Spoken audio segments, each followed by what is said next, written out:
say. Oh my god! Oh my god! I can't feel my legs! I can't feel. Oh, it's so hard to go. I just love being around you guys so much. Bagaimana jika kita hidup selamanya tapi tanpa tubuh, melainkan hanya sebagai data digital? Manusia sudah ribuan tahun mencari cara untuk mengalahkan kematian. Obat, teknologi, agama, semuanya menawarkan janji bertahan lebih lama. Tapi kini ada ide yang jauh lebih radikal, bukan memperpanjang hidup fisik, melainkan menduplikasi pikiran ke dalam mesin. Tapi di sini muncul pertanyaan besar, apakah pikiran yang sudah diupload itu benar-benar kita? Atau hanya tiruan sempurna sekumpulan data yang bisa meniru cara kita berbicara, tertawa, bahkan merasa sedih? Apakah mungkin kesadaran itu hanya soal struktur neuron atau ada sesuatu yang tidak bisa ditangkap mesin? Mind uploading bukan sekedar soal teknologi, ini tentang identitas, tentang apa artinya menjadi manusia. Ketika tubuh mati dan salinan pikiran berjalan sendiri di dunia digital, apakah kita benar-benar berhasil mengalahkan kematian?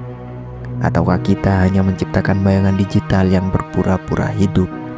Mind uploading terdengar sederhana, salin pikiran kita dan hidup abadi di dalam sebuah komputer. Tapi realitasnya jauh lebih brutal. Otak manusia adalah labirin biologis dengan 86 miliar neuron dan lebih dari 100 triliun koneksi sinapsis. Setiap detik jaringan ini berubah, berkembang dan menciptakan pengalaman baru. Bagaimana mungkin kita bisa membukukan sesuatu yang hidup, dinamis dan terus bergerak menjadi data yang statis? Teknologi pemetaan otak saat ini belum ada apa-apanya. MRI dan alat-alat scan tercanggih hanya menangkap gambaran besar, bukan detail koneksi antar neuron. Bahkan upaya paling radikal seperti yang dilakukan proyek-proyek raksasa seperti Human Brain Project baru menyentuh permukaan tantangan ini.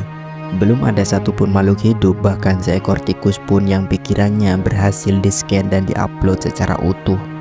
Tapi masalah teknis hanyalah permukaan. Masalah filosofisnya lebih mengerikan. Jika kita mengupload pikiran kita, siapa yang sebenarnya hidup di dalam mesin itu? Apakah itu benar-benar kita atau hanya tiruan sempurna? Boneka digital yang mengira dirinya kita. Kalau tubuh biologis kita tetap hidup setelah diupload, sekarang ada dua kita. Mana yang asli dan mana yang hanya simulasi? Jika lebih dalam lagi, apa itu kesadaran? Apakah kesadaran muncul hanya dari susuran neuron dan sinapsis, atau ada sesuatu yang tak terlihat? Jiwa, roh, atau sesuatu yang tidak bisa di-scan, tidak bisa di-upload?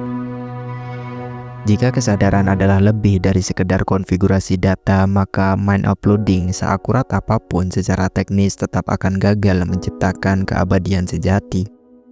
Mind uploading menjanjikan sesuatu yang terdengar seperti pelarian dari kematian, tetapi bisa jadi itu hanya pertukaran satu bentuk kefanaan dengan bentuk kefanaan lain.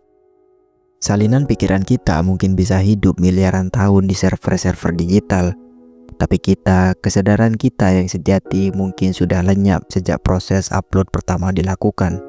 Di ujung perjalanan ini yang tersisa mungkin hanya data tanpa jiwa. Saat manusia mengejar ide mind uploading, mereka sebenarnya bukan hanya melawan kematian, mereka sedang bertarung melawan batasan fundamental eksistensi itu sendiri. Dan mungkin pada akhirnya perjuangan ini akan membuktikan satu hal yang jauh lebih menakutkan daripada kematian, bahwa ada bagian dari manusia yang tidak akan pernah bisa disalin, dipindahkan, atau diabadikan. Tidak peduli seberapa canggih mesin yang kita ciptakan. Pada akhirnya kita harus bertanya, apakah kita siap untuk menerima ide bahwa kita mengupload kesadaran kita? Jika itu berhasil, apakah kita benar-benar hidup dalam dunia digital atau hanya menjalani kehidupan baru yang penuh pertanyaan? Apa yang akan terjadi pada kita, manusia, jika tubuh kita bisa mati, tapi versi digital kita tetap berjalan? Dan lebih jauh lagi, jika kita menciptakan salinan pikiran kita, apakah kita akan benar-benar memiliki kehidupan abadi?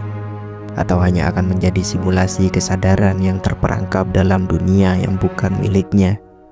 Jika kesadaran kita bisa dipindahkan ke dunia digital, apakah itu akan tetap menjadi kita atau hanya bayangan dari apa yang pernah ada? Mungkin kita akan menemukan jawabannya suatu hari nanti, atau mungkin kita tidak pernah akan tahu sama sekali. Sampai saat itu, uploading tetap menjadi teka-teki besar yang terus menggantung di depan mata kita. Penuh potensi namun tetap menyimpan lebih banyak pertanyaan daripada jawaban.